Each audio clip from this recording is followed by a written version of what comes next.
Public sector unions representing police, firefighters, teachers, and the like are required by law to represent those employees. But should those employees be allowed to opt out of paying for that service? That's the fundamental question before the U.S. Supreme Court. What effect will the court's decision have on California public employees and their unions? We'll ask Laurel Rosenhall with CALmatters and Stephen Smith with the California Labor Federation. And we'll discuss the implications for state politics with Dan Walters of CALmatters and John Myers of the LA Times. Additional funding for the Maddy Report made possible by a grant from The Wonderful Company, harvesting health and happiness around the world. Chevron's Coalinga oil field and Fresno County have been doing side by side for over 100 years. Learn more at doers.com. From the California Channel at the State Capitol and the Maddy Institute, it's the Maddy Report with Executive Director of the Maddy Institute, Mark Kepler. Welcome. So should employees who benefit from public employee union contracts have to pay for that union representation? In short, are fair share arrangements legal? That question could append 40 years of precedence and, in the words of one commentator, gut California's public sector unions. Our guest is Laurel Rosenhall with CALmatters, who's been following the case. Welcome to the Maddy Report. Thanks so much. So fair share arrangements, what exactly are they? So this is for workers who work for the government. Maybe they're a teacher or a firefighter, or they work for a county or the state. And they, instead of paying the full entire fee for being in their union, they just pay a portion of it because they don't want to pay for the political activity that the union does. So in other words, what they do is they say, okay, you pay for collective bargaining, you pay for administering the contract, but that part of political action or lobbying, we don't have to pay that portion. Exactly. Okay, so in 1977, the Supreme Court said basically these fair share arrangements are okay. What was the rationale? Why did the court decide that way? They ruled that it was constitutional to ask for payment for the services that workers benefit from. These unions negotiate salary and wages and benefits and working conditions, and people benefit from them whether they are paying for those services or not. So as long as you are benefiting, you have to pay. It seems fair, right? You're getting a benefit, you should pay for it. That's the That was idea. the court's kind of decision. All right.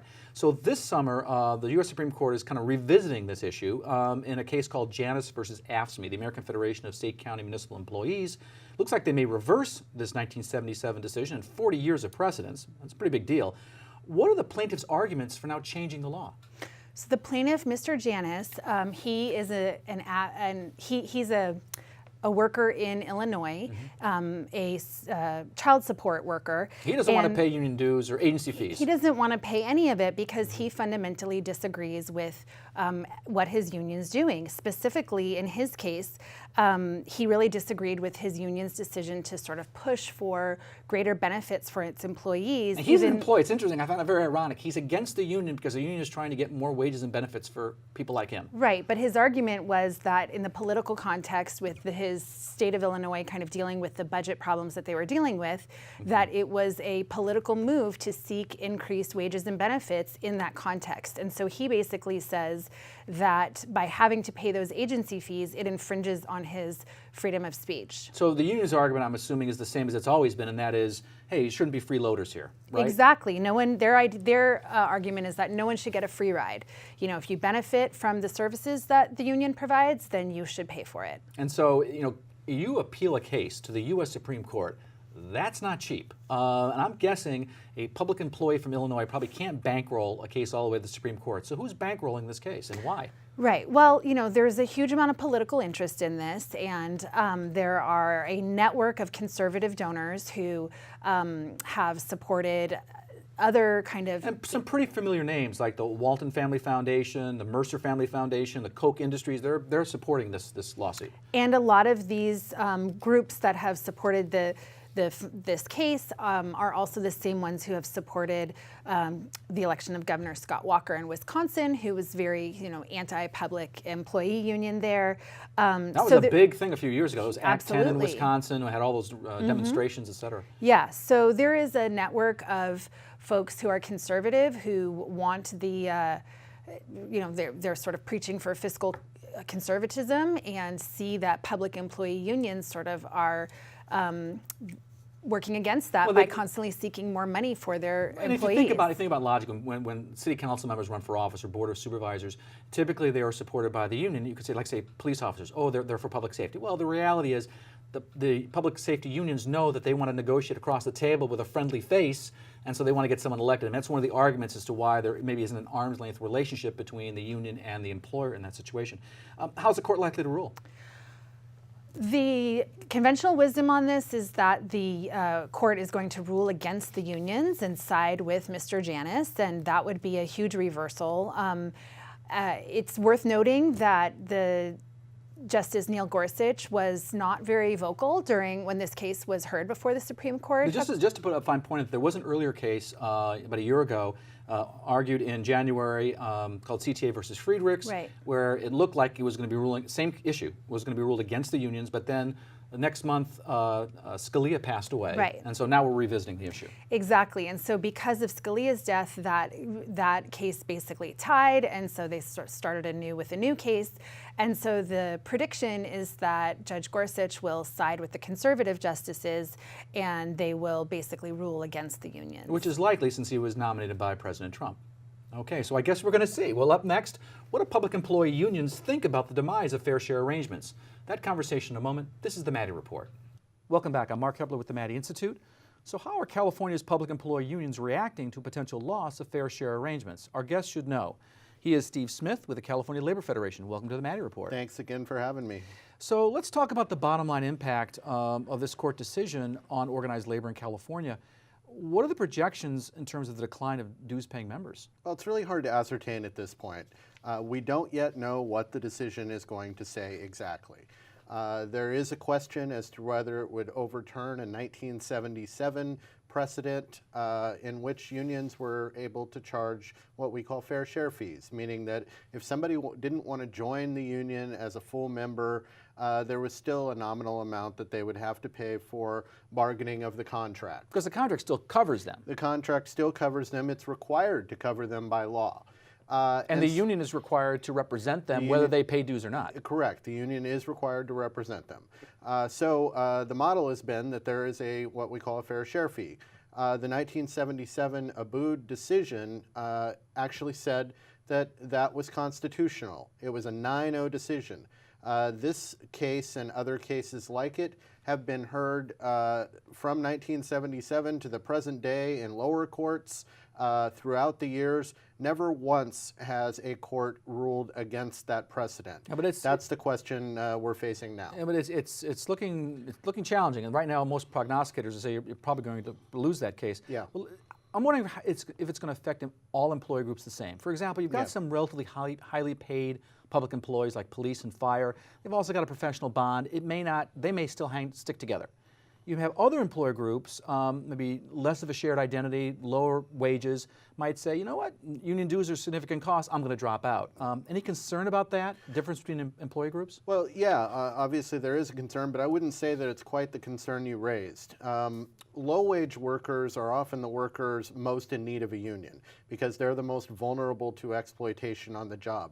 Really, it comes down to what kind of connection has each individual made with their own members. At the end of the day, that's the question in terms of what the impact of this decision is going to be. And we've been working tirelessly, not just since we heard about this most recent case, but as you remember, there was a case several years ago. Right, CTA versus Friedrichs. CTA versus Friedrichs.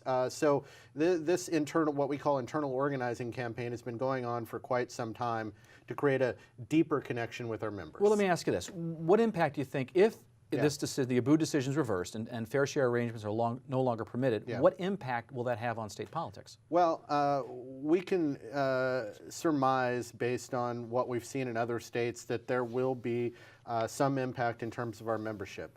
And if the union is weaker, and that means weaker in the sense of having fewer members, having fewer active members, obviously that's going to have some impact on policy in the state of California. You look at states across the country that have already passed similar laws at the state level, worker protections are few and far between in those states.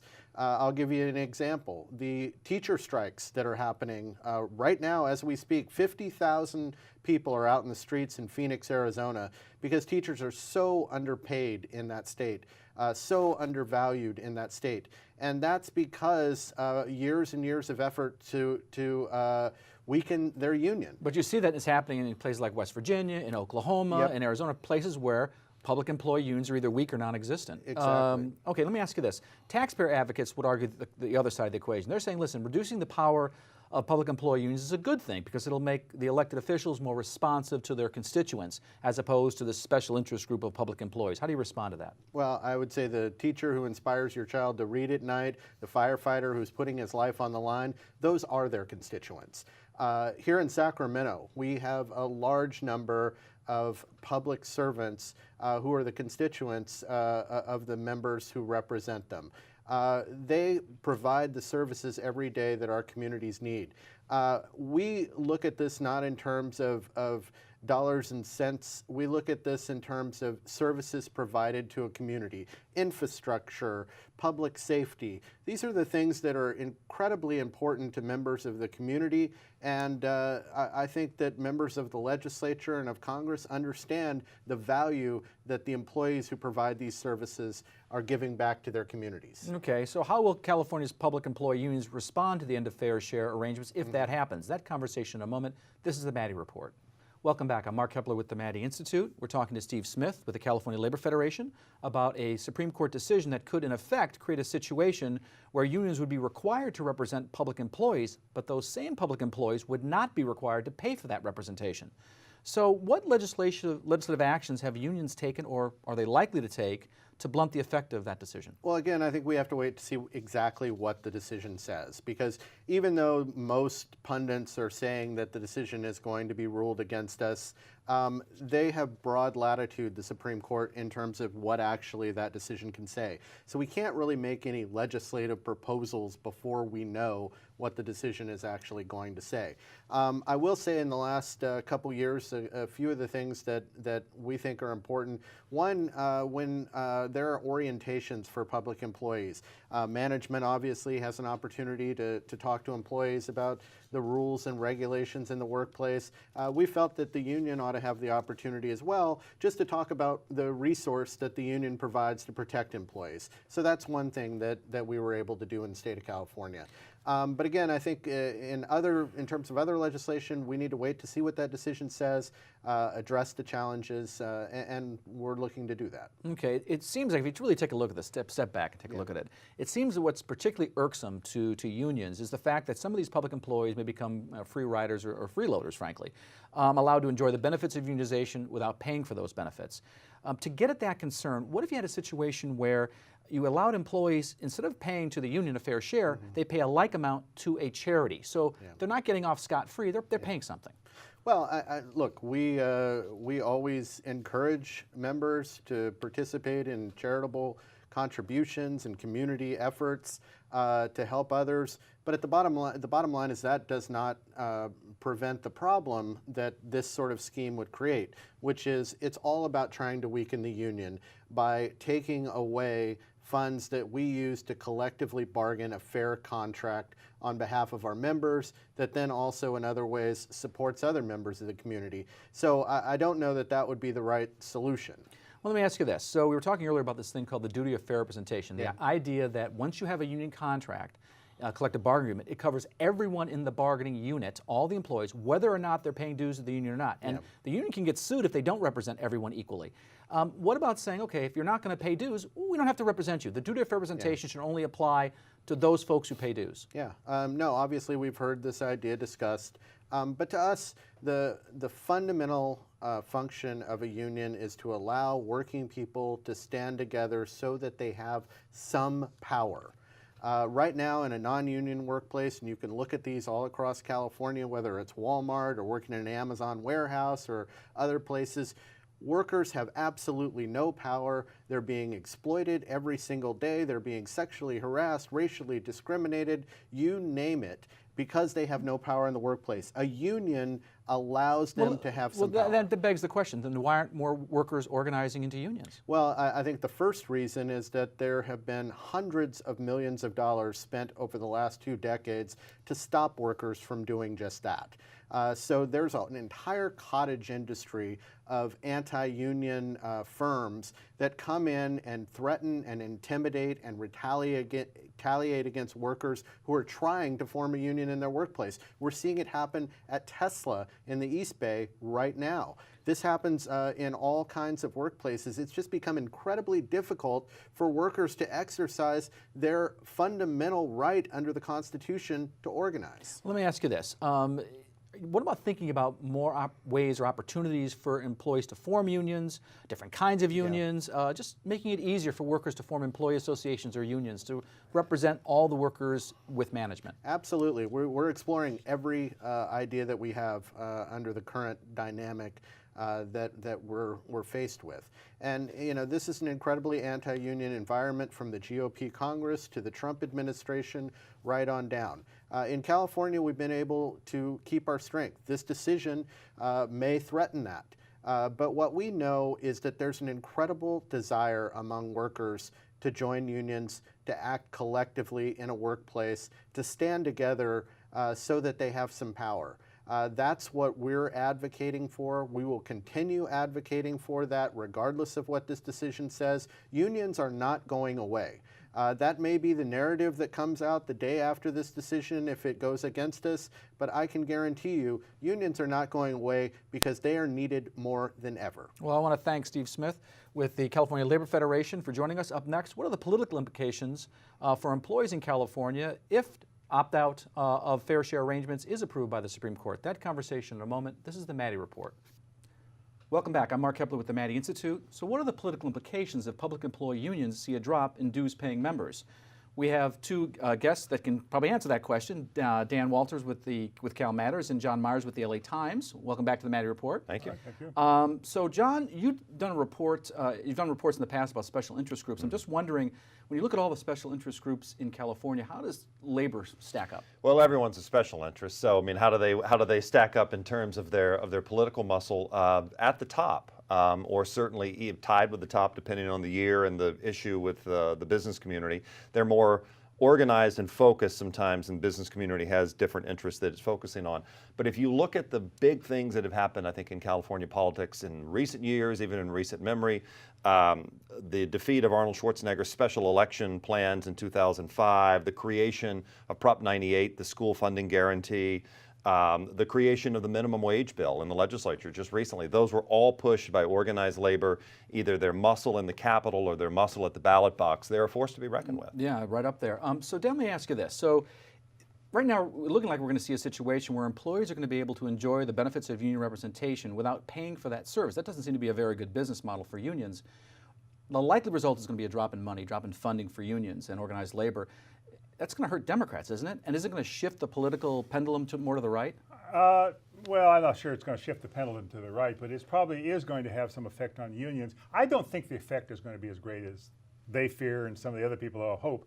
And I'll tell you why. It's going to affect the unions that have lower paid workers, because union dues are big money. They may be the ones who might drop out of their union membership. But you talk about the more active, in-your-face type unions like the California Teachers Association, the various police unions, they're going to be right there. Their members are hip. They understand. They're higher paid. They're going to pay up their dues. They're still going to have clout. But I think it is going to hit the ones with the SEIU and the people that have the lower paid state employees and local government employees, because those union dues are a lot of money to those folks, not necessarily a lot of money to other people. Because it's changing too, because now it's a situation where you pay union dues or agency fees. The difference might be, maybe a third less. But you're going now from a situation where you're paying union dues or nothing. So now the gap is really big. The experience in other states is that the unions have seen as much as a 1/3 drop in their membership, because that once you don't have to pay those dues, if you really feel the financial pinch of those dues, you'd be more likely to drop out because you're not really think that you're getting anything for your money. And yes, it's going to hurt the unions. They're going to have less money to spend, not only on defending their position, but also playing aggressive ball. For example, there's a measure kicking around that would change Proposition 13 and make it easier to tax business property. the split roll. That's something the unions would like to have, but they would be the ones putting up the money if that gets on the ballot in 2020. Let me ask you this, John. Things like public employee pensions, charter schools, single-payer health care, are they going to be affected by this? Yeah, I think you have the potential to see those conversations change because some of those unions will not have the campaign cash. They won't probably have the lobbying cash. They won't have the ability to move it that way. The thing that's interesting about all this to me, though, Mark, is that they've known this was coming. Had the Friedrichs case, for example, which of course folks know about, the California Teachers Association versus Friedrichs, had it happened and Antonin Scalia not died, maybe it was actually then argued in January. He passed in February. Right, but maybe they would have been a little bit more back on their heels. They would have had to do. They knew the writing was on the wall from there forward to the Janus case. They've been talking about it. They've had legislative proposals to change how they do things. These orientation meetings to get people in the door. I still think, to Dan's point, a lot of them are going to be able to make the case that they matter. The question is, which unions and which issues, kind of which is what you're looking for, and I don't know that we know yet. Yeah, so Dan, Democrats aren't going to take this lying down. They're going to try to, with their friends in labor, try to help labor, right, with legislation. How far are they going to go on this? Well, that's a good question. Things have kicked around. They've actually enacted a couple of things. Yep. There was a budget trailer bill last year, for example, that gave unions access to the contact information of public employees, but denied that access to anyone else, i.e. anti-union groups that might want to contact these employees and suggest they drop out of the union. Right. So there's already things going on. John mentioned these orientation meetings, so-called, and there's other things going on.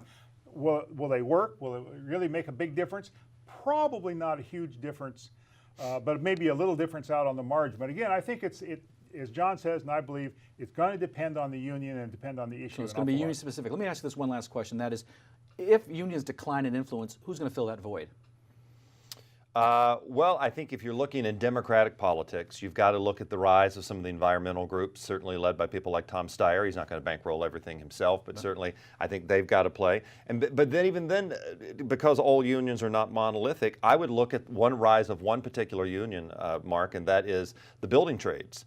Who have a remarkable track record in Sacramento right now, and if they still have their membership and their ability to influence things like environmental policy, building policy, they'll have a lot of and they're kind of a conservative union. Yeah, roughly, yeah.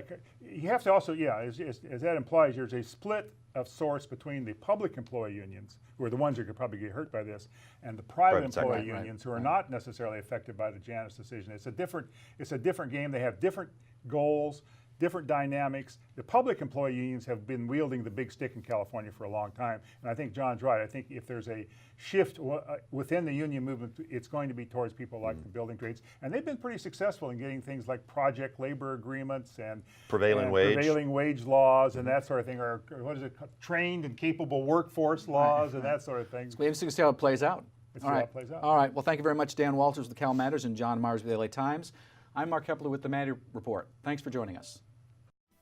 The views expressed in the Maddy Report are those of the individuals participating in the program and do not necessarily reflect those of the California Channel or the Maddy Institute. If you'd like to share your thoughts about the points and opinions expressed on the Maddy Report, visit our website at maddyinstitute.org.